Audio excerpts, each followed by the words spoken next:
بالله من الشيطان الرجيم بسم الله الرحمن الرحيم إن الحمد لله تعالى نحمده ونستعينه ونستغفره ونعوذ بالله تعالى من شرور أنفسنا ومن سيئات أعمالنا من يهده الله فلا مضل له ومن يضلل فلا هادي له وأشهد أن لا إله إلا الله وحده لا شريك له وأشهد أن محمدا عبده ورسوله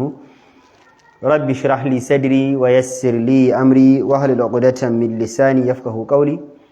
اللهم إني أسألك البر والتقوى ومن العمل ما ترضى اللهم إني أعوذ بك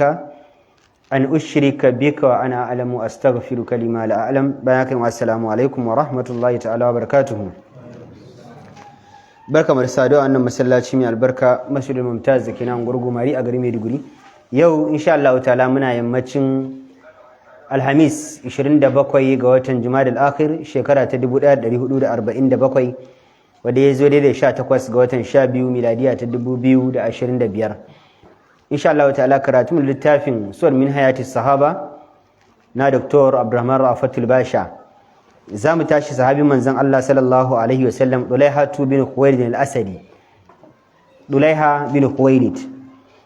malaman tarihi suka ce Dulaiha bin Khuwailid al-Asadi yu'addu bi alfi farisin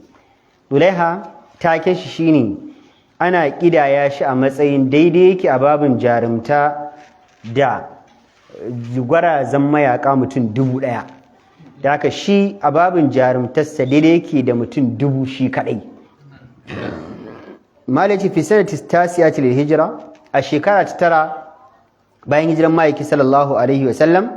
kaga kina saura shekara ɗaya annabi sallallahu alaihi wasallam ya rasu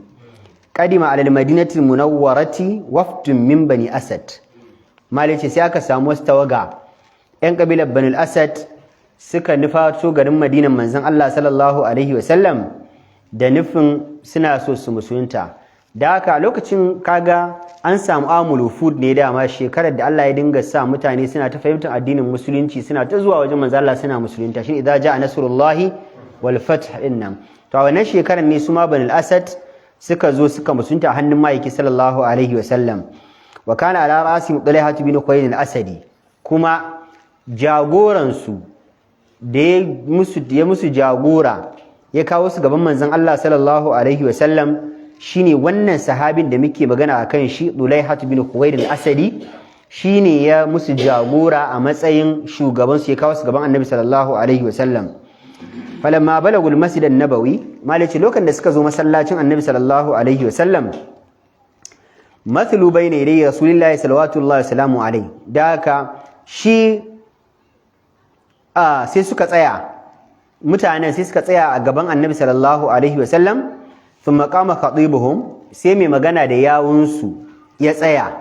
yace ya rasulullah yace ya ma'aikin Allah shi wannan Dulaihan shine shugaban su shine magana da yawun su ya tsaya gaban annabi sallallahu alaihi wasallam yace ya rasulullahi inna nashhadu an la ilaha illallah wahdahu la sharika la yace mun shaida babu wani abin bauta bisa dacewa da cancanta sai Allah madaukakin sarki shi kadai wa nashhadu annaka abduhu wa rasuluhu kuma dukkan mun nan ya ma'aikin Allah da ka gan mu mun shaida cewa kai bawan Allah ne kuma kai dan aikin Allah ne wa annahu ba'athaka bidinil huda wal haqq kuma mun yadda mun amince cewa Allah ya turo kai da addinin shari'a da kuma addini na gaskiya wani hannu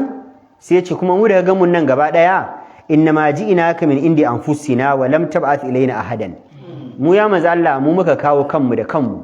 baka tura mana dan sako ya je mana wa'azi ba da haka mu muka turo kanmu da kanmu saboda labarin musulunci da muka ji da kuma tabbatar da gaskiyarsa ba wani aka tura mana wa'azi ba ba wanda ya je ya ba mu labari ba ba wanda ya ji hankalin mu ba mu muka yi ra'ayi da kanmu wajen fahimtar gaskiyar musulunci muka kanmu da kanmu gabanka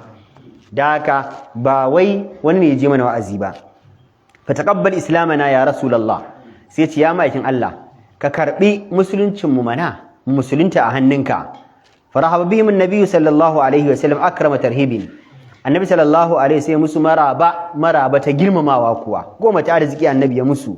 wa anzalahum khayra manzilin manzo Allah sallallahu alaihi wasallam ya kai su wani masauki mai kyau mai alkhairi yace to ku da kuka zo tawaga Banu Asad nan shine masaukin ku anan za ku zauna iya kwanakin da za ku yi a gabana kafin ku koma garinku nan ne idan su yan Najd ne da haka anan za ku zauna lakin Dulaiha bin Khuwailid malai ce amma kuma sai dai kash wannan sahabin da muke magana a kansa Dulaiha bin Khuwailid malabitha bai jima ba an tagayyara nafsuhu ala rasulil azim sallallahu alaihi wasallam zuciyar shi ta canza akan annabi sallallahu alaihi wasallam ba dade ba zuciyar shi ta canza akan manzon Allah wa dabba fi qalbi al-hasad lahu sai ya zama hasada ta ginu a zuciyar shi akan annabi inna lillahi wa inna ilaihi raji'un yadda yaga ana ta zuwa ana musulunta yaga ana zuwa ana ta kalmar shahada yaga sahabbai suna ta kai kawo yaga ana ta zuwa wannan abin sai so sa masa rai yace in yanzu da fa ni ne a matsayin annabin nan da fa wannan abin ne za a nawo ko yanzu da fa ni ne za a namun wannan cincirun dan ko da fa ni ne zan ke ci ai kaza da ni fa za a nawo girmamanin ko wajala yanzu fi amrihi wa kaifa bada saghiran sai fara bincike yaya al'amarin manzon Allah ya fara ne kuma wai tun annabi na karami ma ya manzon Allah yake ne thumma ma zala yanmu wa yakburu yawman ba'da yawmin hatta darat lahu jaziratul arab yace har yazo yana ta bincike ya gano yadda al'amarin manzon Allah sallallahu alaihi wasallam ya girma kuma da yadda larabawa suka ba wa manzon Allah hadin kai tsibirin larabawa nan gaba daya suka ba manzon Allah hadin kai min aqsaha ila aqsaha daga ƙarshen tsibirin larabawa jaziratul arab zuwa ƙarshen jaziratul arab dukkan su ga sun ba da hadin kai ga manzon sallallahu alaihi wasallam bil wala'i wa ta'a sun nuna manzon Allah alwala kinan jibintan lamarin manzon Allah sun yadda a kashe su dan annabi ya rayu kuma suna manzon Allah da'a iya da'a shi yasa duk yadda zaka ga mutun ya mutun da'a sarakuna a da sabanin irin wanda sabon manzo Allah sallallahu alaihi wasallam suke manzo Allah sallallahu alaihi wasallam ne lokacin da aka yi sulhu Hudaybiya mutumin da muka bada labarin shi a baya an turo shi sulhu da annabi yaje yake ga mutanen garin Makka yace na je kasar Farisa na je kasar Rum na ga yadda mutanen su ke wa sarakunan su biyayya yace amma wallahi ban taba ganin mutanen da suke wa shugaban su biyayya kamar da sahabban manzo Allah ke manzo Allah biyayya ba to shi wannan biyayyar da ya gani ana annabi sai ta mishi hankali zuciya ba ta da kashi hasara sai ta motsa maliki cewa thumma akhadha shaytanu dulaihata bi yastadrijuhu shedanin da ke ziga dulaiha akan fa ya kamata ya kishiyanci annabi shi ma ya zama irin haka sai bai gushe ba yake ta jan hankalin dulaiha wa yamannihi al-amani yake ta bashi burace cewa ai idan kai ma kace kai ma annabi ne yanzu nan za a bi ka ai kana da dangi kana da ƴan uwa garinku da nisa kaza ai ka ji labarin yadda manzon Allah ya fara yarintarsa girmansa ya kama kan larabawa duk kaji kai ma ka je kai mana fa yaqulu lahu ya talha shedanin a cikin zuciyarsa kinan shedan da ke cikin zuciyar shi Dulaihan yake ga Dulaiha cewa ya Dulaiha to aina Muhammadun minka yace shi shedan ne fa ga Dulaiha cewa wai idan za a kwatanta Muhammadu da kai to ai kaman ma kafi Muhammadu kun gane ai ba ku manta ba mun ce ya binciki yarintar manzon Allah annabi mun sha faɗa cewa iyayen annabi duk siras yana karami yana hannun kakansa kakan shi ma ya rasu ya kuma hannun babbansa ma ya rasu kariyar shi dama matar shi ce matar shi ma ta rasu Abi Talib ma ya rasu mutanen gari sun kore shi ya bar garin Makka ya da Madina wannan tarihin ya bincika sai ga ai duk matsalolin da Annabi ya samu shi bai ma samu wannan matsalolin ba saboda mutanen garin su suna yin sa over kuma ga shugaba ne fa ma huwa bi afsaha minka lisanan sai shedanin yana gaya mishi cewa ai Annabi sallallahu alaihi wasallam bai fika zaƙin zance ba bai fika iya magana ba fa anta adibun kai ai mutum da ka kware wajen tsara zance labibun kai mutum ne mai kaifin hankali sha'irun kuma mawaki ba dai qur'ani bane mu'jizar manzo Allah babba ba ai kai ma ka iya tsara zance da zaka iya zuba zance ai tsammai daga Allah ne ai wa ma huwa bi aqwa minka jananan kuma sannan annabi sallallahu alaihi wasallam ai bai fi karfin zuciya ba in dai karfin zuciya da karfin hali ne na tsaya a jima ana yi a fafata ba kire bakin fa ai annabi fika ba fa anta ashja'u arab shaja'atan shedanin sai yake ga mishi idan karfin gangan jiki ne ai din laraba sun sallama maka Allah a tari a zamanin da in za ya ga da yaki da Banu Asad in yana ciki shi kadai to mutane janyewa suke saboda shi kadai kan mutum 1000 ne sai shedan yake ga shi ai kafa annabi sallallahu alaihi wasallam karfin gangan jiki wa shaddihum ba'san kuma kafi shi karfi a filin yaki hatta innan nasa ya'uddunaka bi alfi farisin iza jaddal jiddu shi dai yake giya mishi ai mutane ma suna lissafa ka a matsayin mutum 1000 a babin jarumta idan tsanani ya kai tsanani kokari yayi kokari yaki sai a ce to wane shi kadai aikin mutum 1000 yayi an tafi yaki ne da mutum 2000 mutane an irga mutum 1000 da shi kadai shi 1000 sai aka ce 2000 sun tafi yaki shedan mana sai masa wannan fatawar shi kuma sai hau thumma inawlai sai bi azza minka nafaran kuma sannan sallallahu alaihi wasallam bai kai ka yawan jama'a ba fa shi da gashi jama'a tashi mashin sun kore shi a garin sa kai da kake da kabila sukutum fa anta min bani asad kai fa dan kabilar bani asad ne wa banu asad masair kuma sannan kana daga cikin kabilun banu asad wadda an san su da karfin yaki idan har yanzu shi wannan mutum ya ce shi annabi ne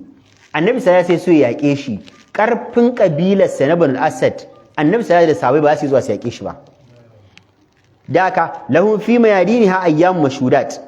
ƙabilarka a yaƙe-yaƙen da ta a rayuwa ta bar tarihin da ana ambata cikin larabawa da an shaida an ga irin da suka taka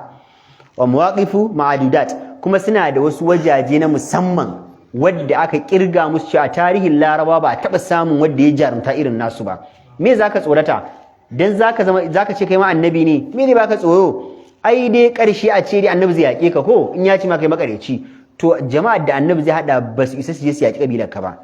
ka san shedan in zai dinga baka fatawa sai ka je na ta bullo maka da hanyoyi daban-daban falamma adal wafdu ila manazilihi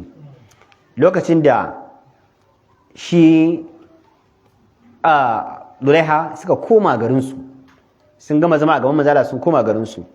wa qafa Dulaiha fi bani Asad yaz'umu lahum annahu nabiyyun mursalun min indillah sai tara mutanen sai ya ce to mun dawo gida mun dawo gida mun bar wajen Muhammadu mun baro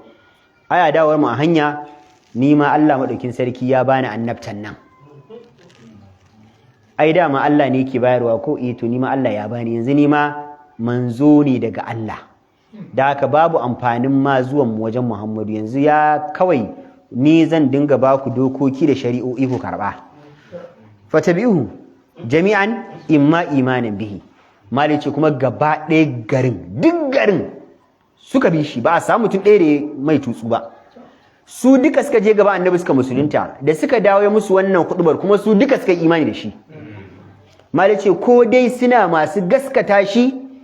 wa in ma sabiyatan lahu ko kuma saboda dan kabilar su shi ma ya samu kabilanci kawai mana akwai wanda ya sa abu ƙarya ne amma ba zai yayi wa nashi baya ba ta rasulullahi sallallahu alaihi jaishan annabi sallallahu alaihi wasallam sai tura rundunar sojoji bi qiyadati dirar bin al-azwar garkashin jagoranci dirar bin al-azwar liqitali dulaiha wa qaumihi dan aji a yaki dulaiha da mutanen shi da suka yi riddadin nan aji a yaƙe su fa abul jaysh al mu'minu fi bani asad wa akhlafihim a'zama al bala sojojin musulmai kuma sun taka rawar gani a wannan yakin da suka je iya rawar gani da ya kamata su taka sun sha wahala wahala ta ƙarshe fa wa aushaka amru tulaiha ta an yadmahilla mali ce kuma gaskiya al'amarin tulaiha har ya so ma ya citira an buga fa abin ya gagara an buga abin ya gagara kai laula anna diraran iltaqa bihi wajhan liwajhin amma dirar bil azwar sahabban manzo Allah sai yayi kokari ya samu wata dama da yaje suka yi gaba da shi Dulaiha shi da takwabinsa shi ma da takwabinsa burinsa shine in ya kashe annabinsu na ƙaryan kaga shikenan komai ya riga ya wuce ai dama babban bukatan kashe mace shine a sara kansa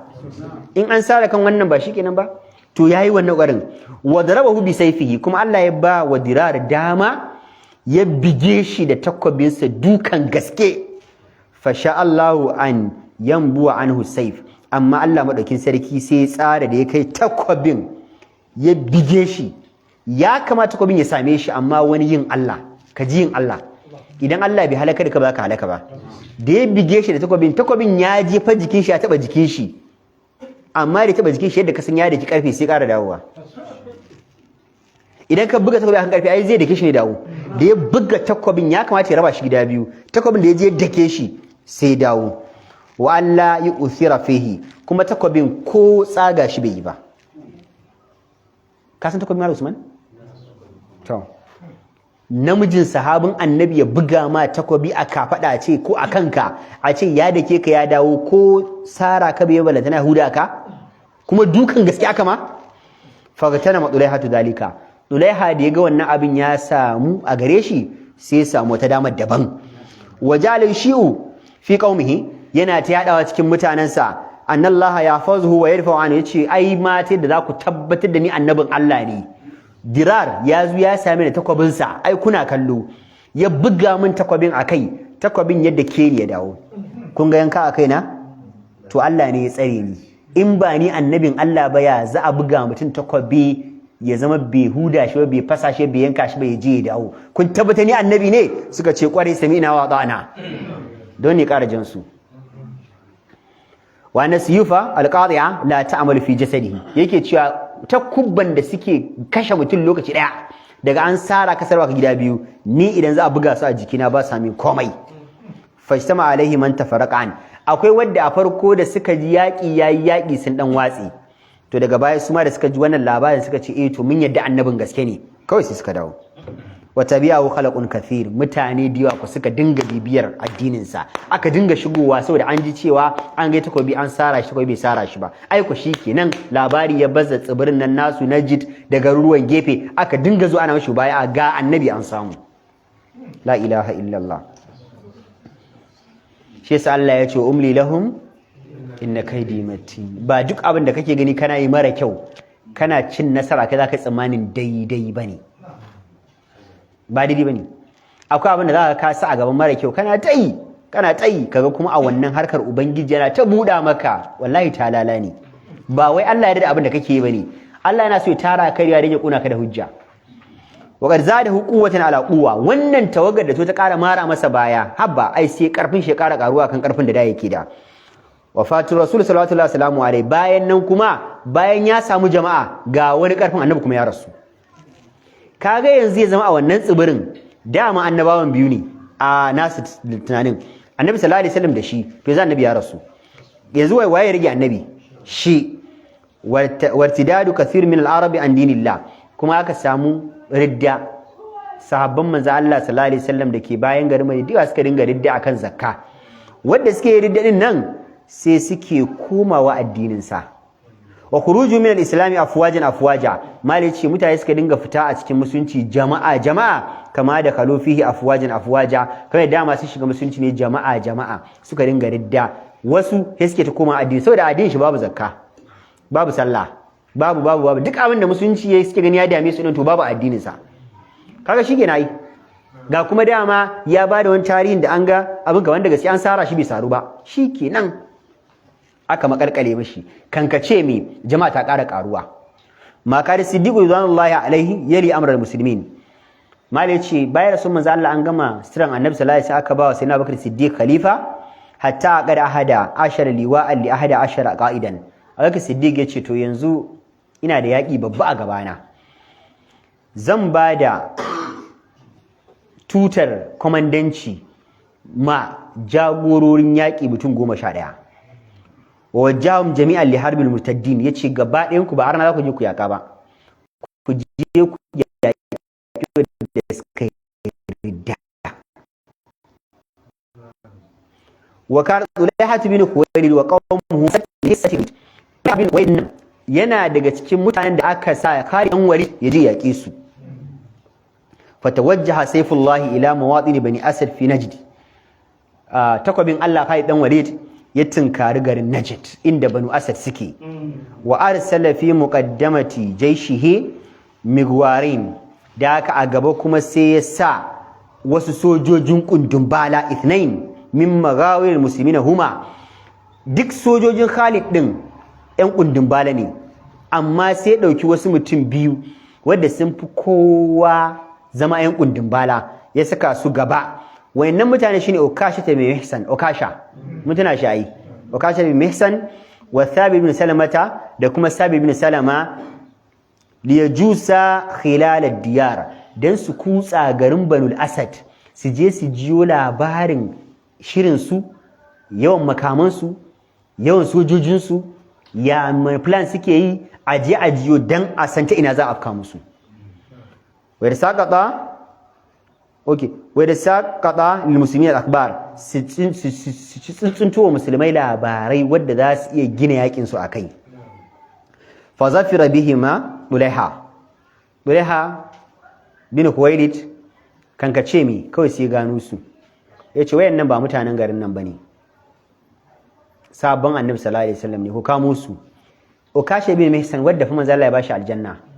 da wannan Thabit din yasa aka kamo su, wa qatalahuma sharra qitla, yasa ya kama su yayi gunduwa da su. Sahabban annabi Ukasha fa gunduwa da su, ya kakashe su kisan wulakanci. Falamma alimal muslimu bi masra'ihima, lokacin da musulmi suka samu labarin kisan da aka wasu Ukasha, hazinu alaihi ma ashaddal huzni wa amarrahu, musulmai suka ji bakin cikin kisan da ba su taba jin bakin cikin kisa irin shi ba, kuma suka ji dacin kisan a bakin su. wa alau ala anfusihim, kowa ya alƙawari ma kansa an yatharu lahuma mahma kana thamanu ghaliyan, cewa za mu ɗauko fansar jinin Ukasha da jinin Thabit ko da dukkan mu za mu ƙare. iltakal jama'an ala bi'ri buzakha fi ardi najd, malai ce sojojin musulmai sojin arna an haɗu an rincaɓe a bakin wata rijiya da ake ce mata rijiyar buzakha. wa qatatala qitalan anifan dariyan, malai ce suka yi gwabza wani yaƙi, mummunan yaƙi mai tsananin gaske, mummunan yaƙi fa ko hutu ba a yi. tasawal fariqani fi awwalihi, a farkon turmin farko da aka yi ba wanda ya nasara, kamar ka ce an yi 50-50 ne kawai, an gane ba wanda ya nasara, ba wanda kisan su yafi nawa, an kashe musulmai fa, an kashe arna fa, amma ba a samu wanda za a ce suka yi nasara ba, irin an yi bracket. wa kana sayyidu bani fazarata uyaynatu bin hisn, akwai shugaban kabilar banu fazara mai suna uyaynatu bin hisn, kad habba ma qaumihi najda, ya tattara mutanensa gaba ɗaya sun tafi ƙasar Najd. Ulaihata wasadda jeshin musulmi anhu, domin su je su karfafi Ulaihata bin Khuwailid da kuma su hana musulmai cin nasara akan shi Ulaiha. Kun gane? Bani fazara da mutanen shi Uyayna ya da sai ce mu je mu ba wa Ulaihatu kariya, sai da musulmai sun zo su kashe shi. Sai aka sake samun wata tawaga wadda sun ƙara zama tirjiya ma musulmai. falamma akadat kiffatul muslimin tarjuhu ala kiffatul mushrikin, lokacin da ya zama bangaren musulmai ne ke kokarin yin rinjayi akan bangaren arna, yanzu Allah ya fara karkatar da nasara, musulmai ne ke yin nasara, arna suna faduwa ƙasa, musulmai ke yin nasara, arna suna kuma da baya. nazara uyaynatu ila ulaihata, shi wannan uyayna da ɗebo mutanen shi banu fazara sai zo ya samu annabin ƙarya Ulaiha, sai ya ce fa wajadahu qarin haza ila fusadi, ya duba ana yaki da shi a farko, ana gwabza yaƙi, amma daga baya ya duba sai ga bai ganshi ba. Da ya neme shi ya ga bai ganshi ba, kawai sai ya ganshi a cikin wata tanti haka babba wadda ake shugaban aka je yaƙi.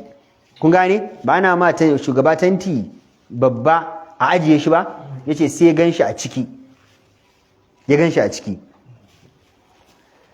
Wa talaffafa bi kisaihi, ya ji ya lulube kansa da ta katuwar rigarsa. Wannan ruwan kamar hannun shi, hannun kaman ba kyau. Okay, sobo ne? Okay. Wa talaffafa bi kisaihi, ya lulube kansa da wani babban rigarsa. Shi fa annabin ƙarya din. Wa za'ama li atbahi bi anna al-wahya sayanzilu alayhi. Aka ce to ina annabi? Sai ya ce yanzu naje na shiga rumfata. Naje na shiga rumfa ne cewa ina jiran malaika Jibril ya kawo min wahayi ne. Astaghfirullah to billah. Kasa an dade ana mutane kala-kala? Ana mutane kala-kala? wa anna Allah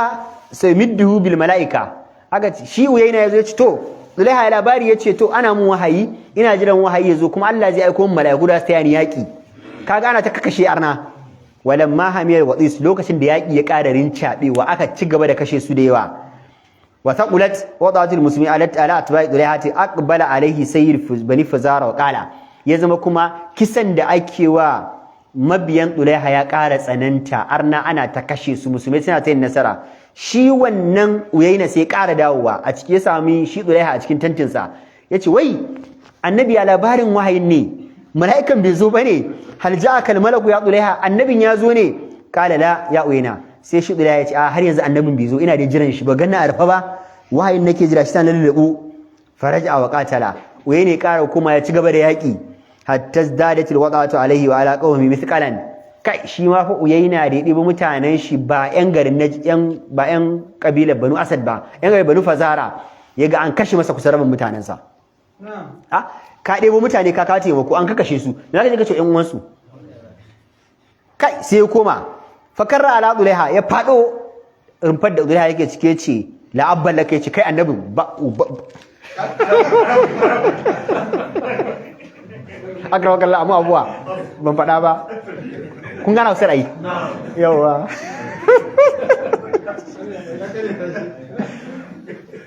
zagi yayi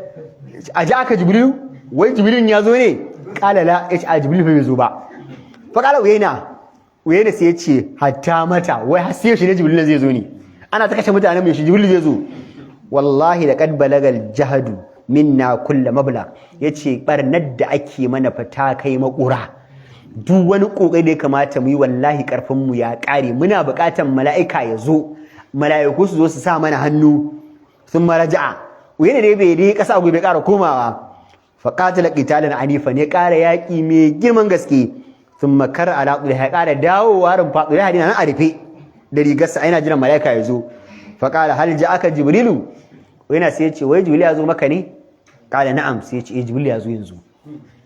kala fa madha auha ilayka to menene Jibril maka wahayi kala sai ce laqad qala li Jibril ya ga mun cewa inna laka yawman satalqahu malaika Jibril ya ga mun cewa akwai wani yini da zan riske sa laysa laka awwaluhu farkon yinin ba kai zaka yi nasara ba walakin laka ukhrahu amma kuma ƙarshen yinin kai zaka yi nasara thumma inna laka ba'da zalika hadithan la tansahu bayan haka akwai wani abu da zai faru da kai wani labarin da ba za ka taɓa mansa ba na nasara da za a ci da aka ku goma ku ci gaba da yaƙi ga saƙon mala'ika Jibrilu na karatu wannan ranar da kuke yaƙi shi yanzu da yana gaya wa Uyayna wannan yaƙin da kuke mala'ika Jibrilu ya gaya min cewa dama wannan ranar tana zuwa a farkon yinin ba za mu yi nasara ba a ƙarshe za mu yi nasara kuma za mu yi nasarar da ba zan taɓa manta ta ba saboda girman nasaran ku kuma ku ci gaba da yaƙi shi yana nan fa a lulluɓa a ɗaki fa qala Uyayna sai ce tabban laka Allah ya tsire maka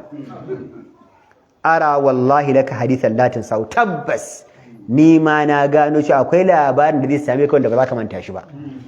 na ƙarya ba sun maltafati la qaumihi Uyayna sai ya juya ya kalli mutanensa wa qala sai ya ce ya bani Fazara bismillah yace ya ku bani Fazara inna hadha kadhabun ashir yace musu wannan ba annabi bane maƙaryaci ne babban maƙaryaci ba annabi bane ƙarya yake wallahi thumma haza anhu bimman ma'ahu daga nan fa ya ɗebe jama'arsa da duk wanda suke tare suka bar shi fa za'al muslimuna ala bani asad kafin ka ce me dama wanda suka kawo reinforcement sun janye ai sai ya zama filin yayi warawara daga musulmai kawai sai banu asad musulmai kuma suka ce habba dama ta samu free to put kanka ce me kawai kisa pap kanka ce me kai Zulaiha sai ya ga cewa yanzu an kashe sojojinsa kusan gaba daya next an fara tinkaro inda yake kaga yanzu a zo a kashe annabin gariya wallahi Zulaiha ta hariban Zulaiha sai ya fita a miliyan ya gudu ya zai tsaya to wa nazara al gasasanati fi biladi sham ya tafi kasar Syria can akwai gari gasasana ya ji ya da zango a can kaga yayi subjectin mutane dubin ne an kashe su duk sun tafi wuta wallahi alazim lam yamdi ghairu qalil mali ce ba a dade ba ala iqamati dulaihata inda gasasanati hatta thaba ila rushdihi ba dade ba da wannan yakin ya kai mutane dubbinai an kashe su kawai kasan ubangiji shi yake shiyar da bawa kawai sai shirye shi ta addinin musulunci ta dawo masa dama hasada ga manzon Allah ya sa ya arnance kawai sai shirye shi ta dawo faja'ala ya'addu bananan nadmi ala ma farada min amrihi sai yake ta cizon yatsa akan irin barnar da ya aikata ma kanshi da kanshi ga kuma ya sa mutane an kashe su wai gude na cewa thakilatka ummuka yana cewa Dulaiha mahaifiyarka ta yi barinka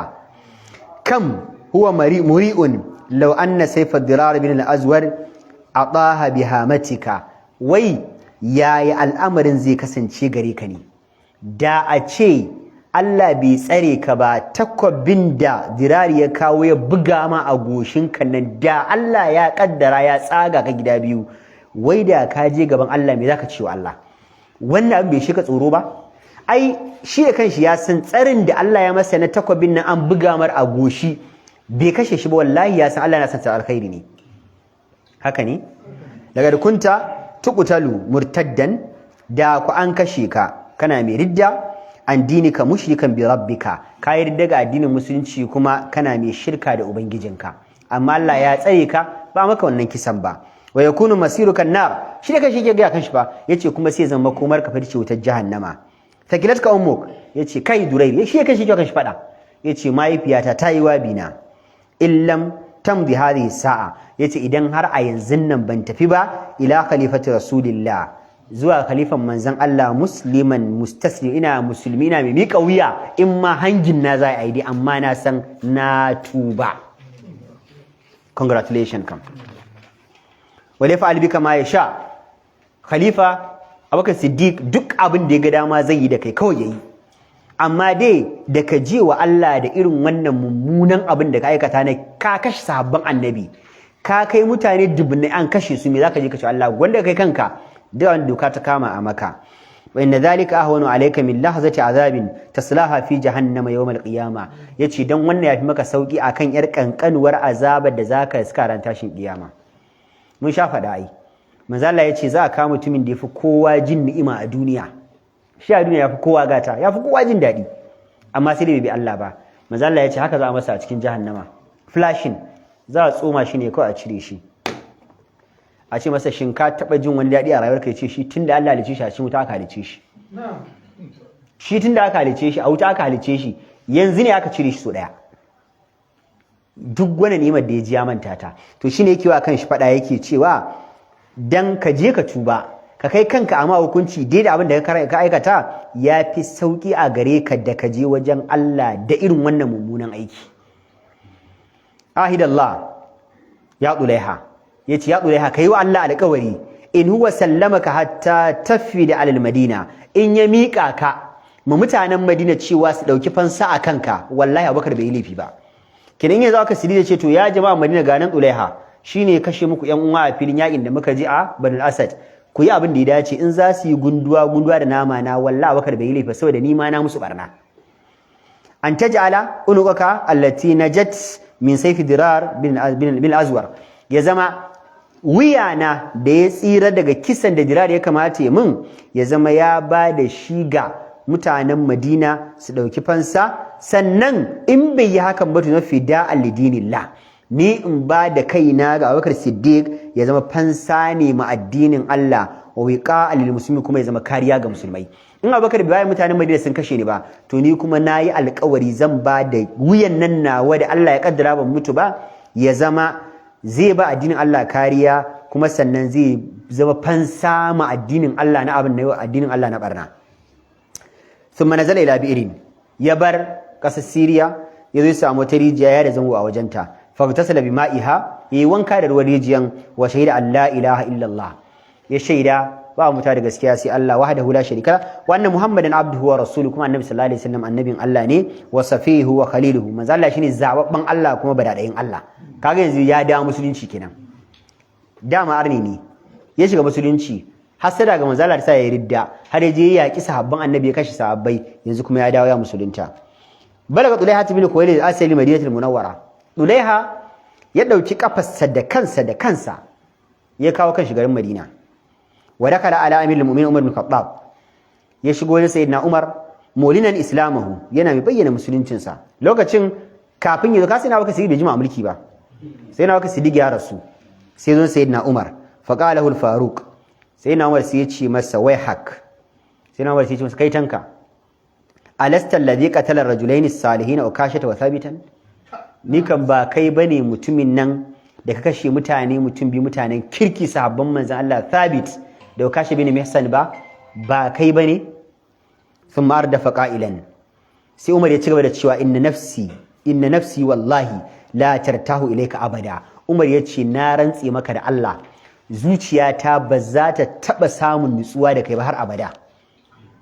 Ba wani maganar ka zo ka musulunta ni ba zan nutsu da kai ba kawai. Ban sani ba ko yanzu ma wani shirin ka ƙara yi mana ka zo ne ka ƙara musulunta ka ƙara kuma ka ƙara wani sabon shiri ban san ko haka kai ba tunda kayi wa annabi ma ballanta namu fa qala Dulaiha sai ya ce ya amiral mu'minin ya ce ya shugaban mu'minai ma yuhimmuka min rajulain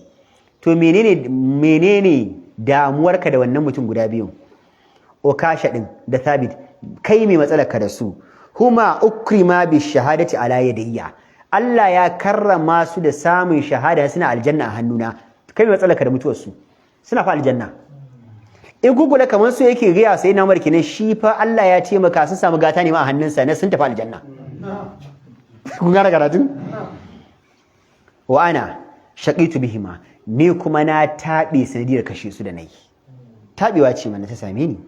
ai ni abin tausayi ba su bane abin tausayi su kan ba su riga sun mutu ba ni na san da yanzu cika ne ai sai yanzu muna da yakinin Allah da sana aljanna to amma ni fa na kashe sahabban annabi ai na tabe ai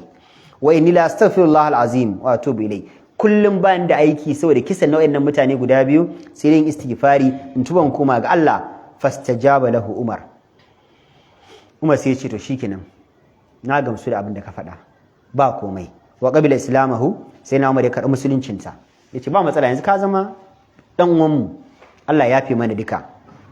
tawa Dulaiha bin Khuwailid min zallati al-kubra Dulaiha ya tuba daga wannan zamiya babbar da ta same shi nan taubatan sadiqa nasuha tuba ta gaskiya kuma ta zarar bunu Allah Usman bunu ma okay dadi ka san bunu ai san bunu ba o kar tambaye ka ba komi bunu kai nace ba da cewa ba ka san bunu ba me sunan bunu da kanuri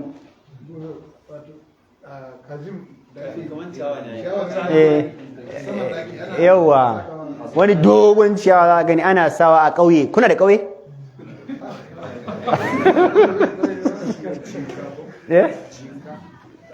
Cinka? Oh jinka yawa to kaga idan aka zare abin nan ciyawa daya ai baka saka miyar ba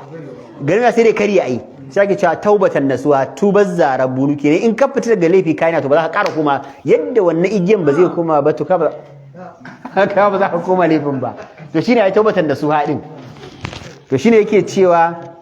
wa ahadallaha kuma yau Allah alƙawari ala an yujahida fi sabilihi cewa rayuwar shi za ta ƙare ne wajen yi wa addinin Allah yaki ma baqiya fihi irqun yanbidu matakar akwai jijiya da a jikin shi tana yin motsi wallahi ya alƙawari yadda ya yaki musulmai sai ya yaki kafirai haka wa ala nafsi kuma ya alƙawari makansa an yuri da hal mawari da rida kuma ya dinga tura kanshi wajaje na halaka dan ya samu shahada yana ganin kawai shahada ce za ta yi wanki laifin da ya aikata wa addini Allahu ya mutu shahidan fi sabilillah wal Allah idan Allah ya ga haka yayi shahada ya mutu Allah ya yafe masa abin da ya yi na barna fasha Allahu azza wa jalla Allah kuma sai so hakan karka yadda karka kuskura ka shiga tsakanin bayi da Allah su shi al'amarin bawa da Allah ka bar Allah da kayansa shi yasa Allah ya ce inna ibadi laysa laka alaihim sultan akwai bayin Allah da wallahi shedan ma Allah ya ce sun fi karfin shedan duk yadda aka juya dai Allah ya tsara za su rabauta a wajen Allah to ka bar Allah da bayinsa in dai wanda aka ce bawa ne na Allah to baka sanya za ta kare tsakanin shi da Allahnsa ba yadda kake ganin yanzu yana abu mara kyau wallahi idan ubangi so shi da shirya zai tuba dai daya a daren kuma Allah dauki rayuwarsa haka Allah ya ga dama aljanna zai bashi ai ba aljanna kace ballanta naka ce ya gama iskanci shi ya ji ya ci bilis na sha baku labarin mutuwar da wata nas ta gaya mun mace ce a asibiti ga gado wannan musulma ce wannan kristan ce musulman nan tana magagin mutuwa ana ta bata kalmar shahada ta kasa karba wannan kristan din babu alamar mutuwa tare da ita ba wallahi ana ba musulmi wallahi wannan kristan ta karba kuma wallahi ta cika da shi ta karba ta cika da shi aka ga ƴan wanta suna waje suka ce ƙarya ne musulmai suka hana gawa a asibiti aka fara rigima suka kira na ce a ku bari su mata kalangu su binne ta aljanna za su saka ta a kwana kuma ana mata kalangu kasan sai an kwana ana ganga ai kwana ana mata ganga abin ya an musulman wallahi a kwana ana mata ganga ana tai kwana aka ana ganga sannan aka je aka tona wani ruka don dogon rami da igiya ma aka sa gawarta to amma ina ruwan Allah kuma ai wai yanzu dan an dauko arni an sa sha kogin tifa na rantsi auta ka saka shi idan aka dauki musulmi aka kai shi dala ya kuri jallaba ba tan akwai a wajen gidan sas ma ko wajen ina ne na biyu na cikin garin ina wajen gidan sas ba ya o arfe wancan ba na dala ma tana yake a su ma rufe ko an ba su wani anan suna can bayan abin maximum prison yawa to an ji an saka a rufe shi ma ركب المسلمون البحر ذات مرة لغزو بلاد الروم wata rana musulmai sun hau teku an hau jirgin ruwa kwale-kwale dan aje a yaki mutanen rumawa wa fihim Ulaihat bin Khuwayd a cikin sojojin musulmai kuma akwai wannan sahabin Ulaihat bin Khuwayd wa bainama hum yamkhuruna al-ubab lokacin da suke kokarin keta raƙumin ruwa taguwa din nan suna kokarin ketawa barazat lahum safinatun kabira min sufil aduwi kawai sun hau kan wani raƙumin ruwa suna sauka a gabansu kawai sai suka ga wani makeken tekun ruwa makare da arna kawai sai ga sha gabansu ta jirgin ruwa tahmilu min al-jundi ma yafuquhum uddatan wa adada adadin sojojin da suke cikin wancan jirgin ruwan mutanen rumawan ya ninka na musulmai makamansu ya ninka makaman musulmai babu ma haɗi to musulmai sai suka fara tanto ta ya zamu yaƙi wayannan mutanen wajalat tudariduhum fi urdil bahar sai wannan jirgin arnan suke ta kokarin wasan kura da jirgin musulmai a gabar kogi su kada su nan su kada su nan su kada su nan su turo musu ruwa su kada su can faqa Ulaihat li ashabi Ulaihat sai ya ce wa tawagar da suke cikin kwalakwalan sun nan qarribuna minha yace abinda za ku yi ba ku daina guduwa musu tuka kai mai jirgin ruwanmu ku tuka mu ku kai mu kusa da kwalakwalansu faqalu lahu innahu la qibala na biha ya Ulaiha saban nabi sallallahu da suke cikin kwalakwalan suka ce kai Ulaiha ka bar wannan maganar ai ba mu san yaki wannan tawagar ba sun fi mu karfi sun fi mu kayan aiki faqala lahum Ulaiha sai ya ce wallahi yace na rantsi da Allah imma an tuqarribu safinatana min safinatihim ko dai ku kusantar da kwalakwalanmu zuwa ga kwalakwalansu wa in ma an u'mila fi riqabikum ala hadha sayf ko kuma in tashi da takobi na din kashe ku musulmai zai kara kashewa yan wasu musulmai ya ce ko dai ku kai ni kusa da su ko kuma wallahi in tashi din kashe ku to yanzu kai za ka yi falam yajidu manduhatan an id'ani lahu da aka sai zama masu kwale-kwalen sun ga babu wata dama illa su miƙa wuya su yi abin da ya ce kuma da san shi jarumi ne ai na faɗa muku tun farko shi daidai yake da mutum 1000 walan mata hadati safinatan lokacin da ya zama kwale-kwale guda biyu jirgin ruwan sun zo daidai kunnan doki wannan nan suna kusa da kusa gasu qala zaliman ma'ahu Ulaiha sai ya ce wanda suke cikin ruwa tare kwale-kwale tare irfa'uni ala sawa'idikum yace ku dauke ni akan tsintsiyar hannunku irin abin da yara suke din nan a hadan mutum yawa yace waqdifuni ala safinaturum ku wurga da cikin kwalakwalan su tawagar ka sun ce sun ninka sun fi su makamai kai ka ci a kai kadai ka je ka wasauikum ma yuqiru uyunakum, yace kuma zan nuna muku abin da zai faranta muku rai, Allah ya yarda insha Allah. Fa fa'alu ma amarahum bihi, abin da yace su kuma gaske suka dauke suka yi lulu kawai suka wurga shi. Wa ma hi illa lahazat,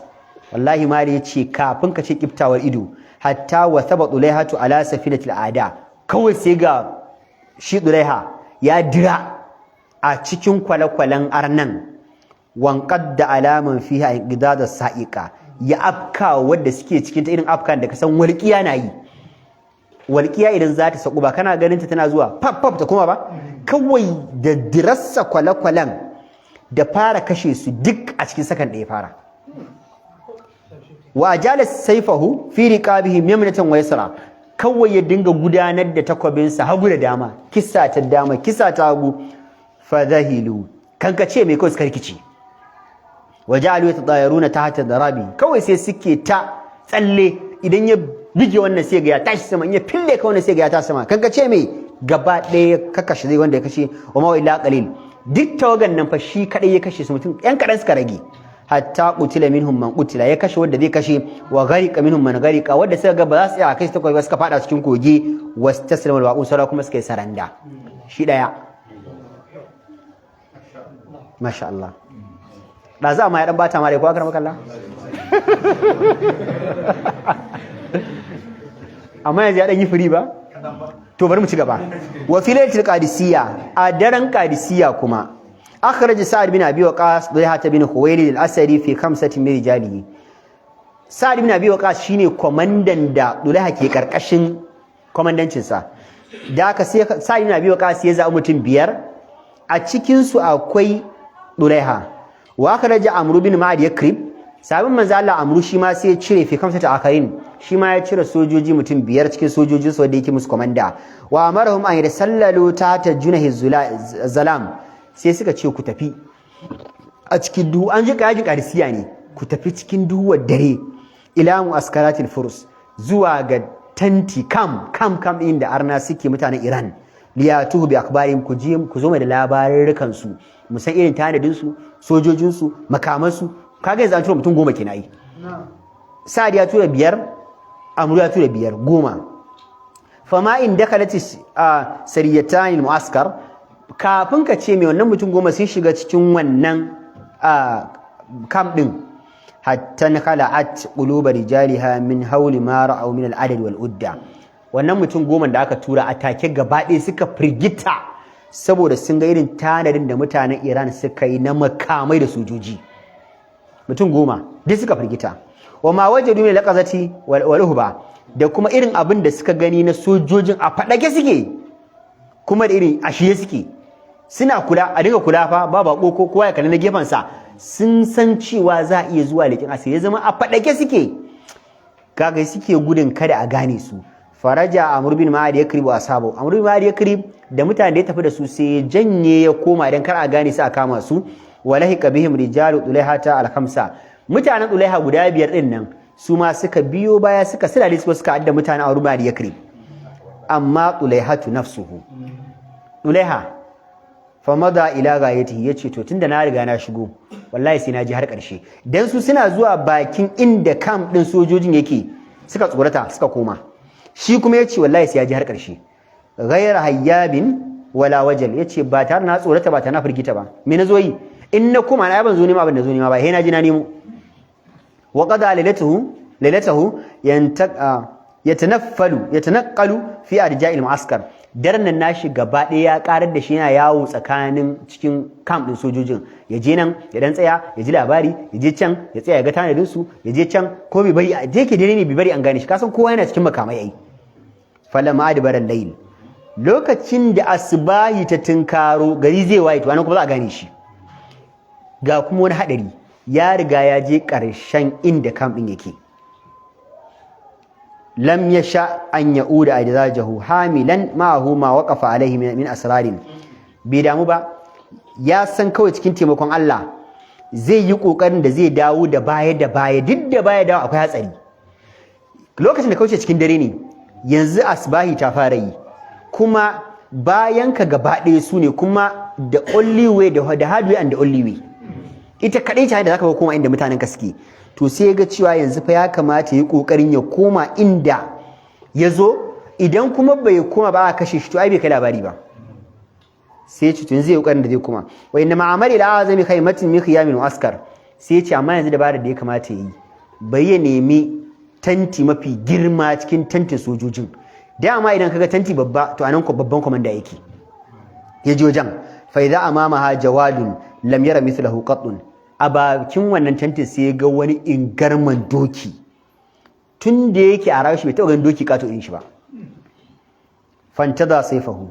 Ulaiha sai zari takwabinsa a jikin shi, wa qada miqwad al-jawad, sai yanke igiyar da ake jan dokin da shi. Kaga akwai igiyar da ake sa doki a wuya idan za a daure doki a jikin itace, sai yanke.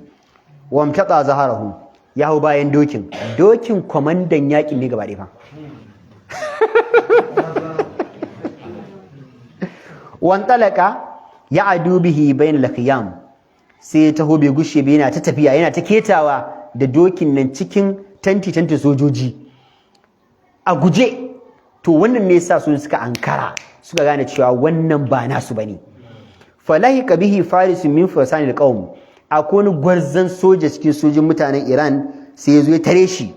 Wala ma adrakahu saddada rumhahu da yad'anahu bihi, yana zuwa da ya tare Ulaiha sai ya cire takobin shi arnan kenan dan ya caka wa Ulaiha. Fa karra alaihi Ulaiha, kankace mai Ulaiha ya afka masa wad'anahu da'anatan aradtu qatilan, ya cakka mishi takobi, yana caka mishi ya zari kawai ya wuce dan ya san sukan da yaushe ba zai rabiya daga kashi kawai. Fa habba lahu farisun akhar, a gaba can ma sai wani komandan ya sake taso mishi, wani gwarzai ya kara taso mishi. Fa fa'ala bihi mithla ma fa'ala bi sahibihi, shi ma ya mai tamustu. Da ba wani bane ya zama +1, ya hada su biyu, ya kashe ɗayan ma. Fa na hada lahu farisun salis, na uku ma sai ya yunkuro yayin kanshi. Fa karra alaihi Ulaiha ya hukan shi. Falamma arafa al-faris annahu maqtulun la mahala, da ya tabbatar da cewa fa in ya tsaya da Ulaiha kashe shi Ulaiha zai yi, istaslama lahu, kawai sai daga hannu. -1 wallahi. Fa amarahu Ulaiha an yarkuda bayna yadayhi, sai Ulaiha ya ce to tunda ka yi saranda zo aje makamin kai aje ci haukan doki na, kai kaji namiji. Summa mada ya ma'an, suka tafi tare hatta balaga mu'askaral muslimin, har sai da ya kai shi inda musulmai suke camping. Falamma ra'ahum almuslimun, lokacin musulmai suka ga nan Ulaiha ya taho da kuma wani katan arni, jabi halmi wa kabirun, sai suke takabbara suna ta la ilaha illallah. Fada'a sa'ibin abi waqas turjumanin, in ba ku manta mun faɗi cewa Ulaiha yana karkashin komandanci sa'ibin abi waqas ko? Sa'ibin abi waqas sai ya kira tafinta. Musa ka san tafinta ai? Ka san tafinta ba? Me irin translator? To sai ya kira tafinta. Thumma sa'ala al-asira an qaumihi wa askarihim, sai shi sa'ad ya ce ka tambaya mana shi, ya ba mu labarin yawan sojojinsu da camp ɗinsu da mutanensu da makamansu, ka gaya mashi ba mu labari, in ya gaya maka kuma gaya mun. Faƙala sai shi wani ɗan rum ɗan farisan sai ya ce uyu an ukhbirakum an sahibikum hadha awwalan, yace zuba maganar sojojinmu da mutanen bari da muhimmanci, bari ba ku labarin wannan mutumin naku, shi ya fi ban mamaki. Ba mutane bane ba mamaki, wannan ya fi bada mamaki. Yace sun mas'aluni amma shi itun, bayan na ba ku labarin shi wannan duk tambayar da kuma sai kuma. Faqalu hati ma inda kai suka ce to ba mu labarin da kai so ka ba mu. Faqala sai ce laqad bashartul huruba wa gashituha, yace na shiga filin yaƙi sosai kuma na karanci yaƙi matuƙa dan ni haifaffen Iran ne. Wa ra'aytul abdala, kuma na ga gwarazan yaƙi. Wa laqitum, kuma na hada kirji da su mun gwabza. Munzu kuntu gulaman, tun ina saurayi, ila an balagtu matar, har zuwa lokacin na girma na kai wannan matakin, ni jarimi ne. Falam asma bi rajulin dakala mu'askaran fihi 70,000 min al-muqatilin, ni a tarihin rayuwata ban taba ganin mutumin da ya shiga camp din sojoji ba ma na mutanen Iran ba, na kowane irin mutane da yake da mutane sojoji mutum 70,000 shi kadai ba. Wurin garaje ne wannan. Barracks? Musa barracks? Kuna sojoji? Akwai riks ko barracks? akwai risk. Kamar misali fa yanzu a yi fada ne fa da Najeriya da Amerika, kai monsa a matsayinka na soja ka shiga cikin sojin Amerika mutum 70,000 ka je ka ɗebo labari a matsayinka na soja. Malaya kai na dariya, monsa za ka je ai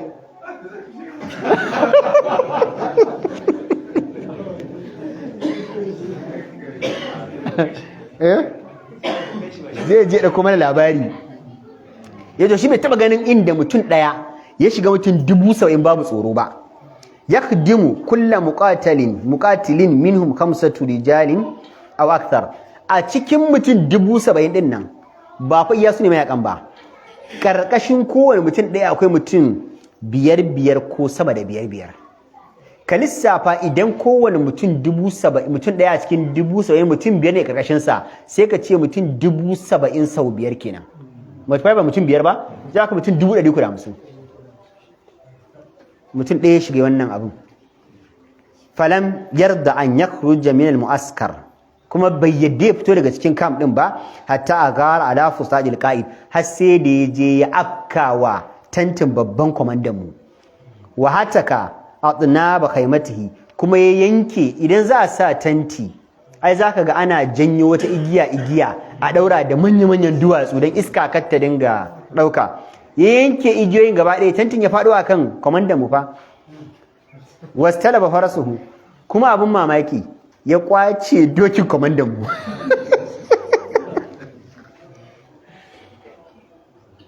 Wallahi tallahi ba fim bane. Wannan su ne sahabban annabi, haka suka ba da jininsu don addinin ya zo wajenka. Mali ce falahi kabihi farisun ya adilu alfan min alfursani. Shi wannan mai bada labarin yace sai hali da wani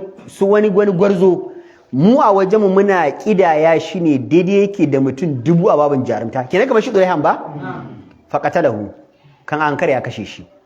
Thumma adraka al-akhar, sai wanda bai ƙara diskarsa, la yaqillu anhu shaja'a, bai a babin jarumta bai yi kasar da farkon ba. Kenan shi ma karfin sa kamar mutum 1000 ba. Fa alhaqahu bihi, ya hada su biyu ya tura su waje guda. Thumma adraktu ana, yace sai ni ma nazo na tare shi. Wala azunnuni khallaftu ba'di man ya'diluni, yace kuma a lokacin da na tare shi ni ina da yakinin cewa a baya na ban bar wani jarumi kuma da yafi ni jarumta ba. Dama top 3 din mu uku ne. Wa kuntu uridu ana athara lahuma, dama na zo ne saboda ɗauki fansan wannan mutum biyun da ya kashe. Fahuma ibna ammi, dan ƴaƴan baffana ne. Kenan idan sun fi shekaru me matsayinsu a wajensa? Yayunsa ne. Yawwa, kun gane ai. ƴaƴan baffanninsa ne. Kaga da shi da su kenan wa da kanne ne. Ya zo ya ɗauki fansan yayyansa. Falamma ra'aytul mauta amama aynayya. Yace da naga mutuwa a gabana, madararta ruwanta, mutuwar ce ga ta nan, istaslamtu lahu, sai na mai saranda. Malici lam takun hadhihi jami'a budulati Talha bin Khuwaylid al-Asadi. Ba wannan sune iya karshen jarumtan Talha ba. Walam yakun hadha kullu jihadihi fi sabilillah, kuma ba iya wanda muka ba labari shi iya yakin shi don dauka addinin Allah ba. Faqad zalla yunadilu tahta rayatil Qur'an, rayuwar shi ta kare ni bai gushi ba, yana bada kariya ne karkashin tutocin Qur'ani. Hatta kharra sari'an shahidan fi marakatin hawanat. Yadda kuma ya roki Allah ya sa yayi shahada, hakan yayi shahada a yakin Nahawand, anan aka kashe shi, yayi shahada ya koma ga Allah. Kaga yayi barna amma ya gyara barnar da yayi. A farko yake ji cewa kaman wani dan wuta ko? Amma daga baya kuma ka tabbatar da